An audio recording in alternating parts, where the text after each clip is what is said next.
yeah, I think it's important to distinguish the difference between, let's say, so if we have cannabis as the main title, so legalized cannabis, we need to look at any potential dangers within those, so that can be, the big bad boy out there is the THC model. So THC is basically the psychoactive cannabinoid that's in cannabis. Now, the difference between hemp and let's just call a high THC product is marijuana. Let's just say you got cannabis as the main title, you've got marijuana, the one that will get you high, and let's just call hemp the one that won't. So the main difference is the THC level. So that's the only difference. They're the same plants, but just with the THC level that's different. So when we're talking about where we sit, I guess, look, there's so many studies that show THC and CBD hugely beneficial medicinally. What are some potential side effects? Well, we know that CBD can potentially enhance the effectiveness of pharmaceutical drugs. So there's a potential thing that we need to watch out for. But in general, it's completely safe. You could argue the point that water in some sense is actually more harmful in quantities when you marry apples for apples with CBD. So THC, on the other hand, I don't know.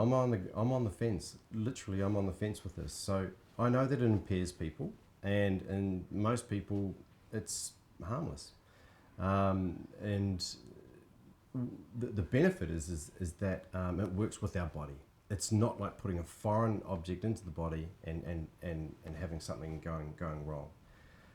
The fact is that it does impair us though. So that's one of the issues that we need to really address and be quite sensible about, Now putting that impairment on the shelf, it's a fantastic product as a medicinal and a recreational use, I guess, as well for people to be able to unwind.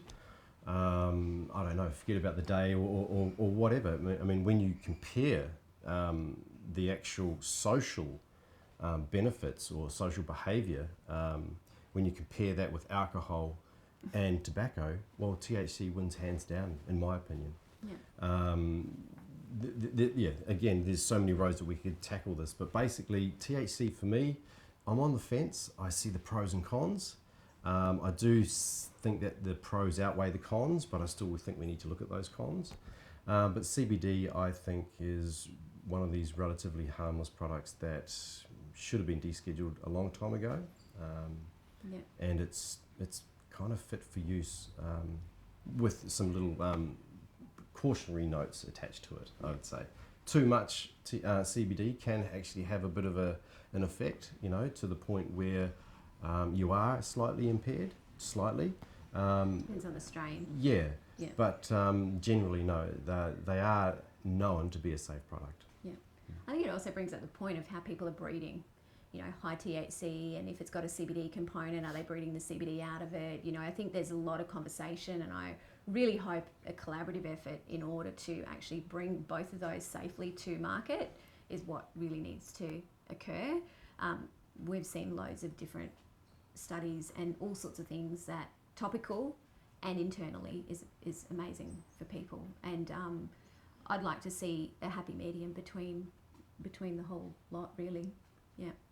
I think I heard a doctor say that we need to sail through the straits of medicinal cannabis before we get out to the open seas of legalizing marijuana.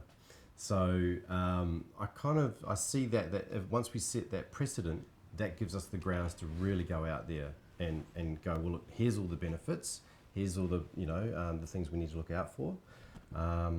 So I think we need to hit it from a point of the medicinal cannabis regime, and that's what is happening at the moment. I think it needs to be improved slightly rather than being in the hands of a select few. Dispensary, I don't know. I do like that model. I don't know how well that would go here in Australia. I think we'd need to really look at the lessons learned over in America and Canada and things like that. But no, it's a great model. We've seen it work over. I was just going to say too, just to kind of end, I guess maybe a little bit, is the fact that what would I vision this whole thing to be, and what I would love to see is actually people who have small holdings growing, and people who have broadacre growing, and then actually producing a phenomenal Australian market for CBD and or hemp products, and that Australia becomes known as the quality place to purchase those things. And I think that is something that is really needs to be highlighted. And you know, they talk about we're in an economic depression and all those things. Well, hemp is one of those things that can actually get us out of that. So yeah, I'd love to see more people growing hemp and enjoying it the way that a lot of people in the community totally do. It's changing the name of it and making people aware that, you know, there are so many facets to the cannabis plant that all of a sudden all these facets get put under one label of marijuana, THC, oh, it's bad.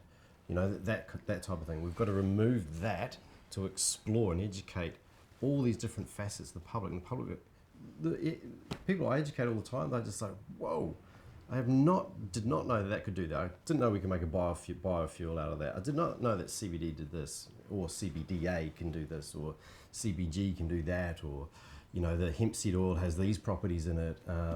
It's just mind-boggling how many beautiful outcomes this plant can give our society. That was a perfect way to end. Thank you so much. That's all right.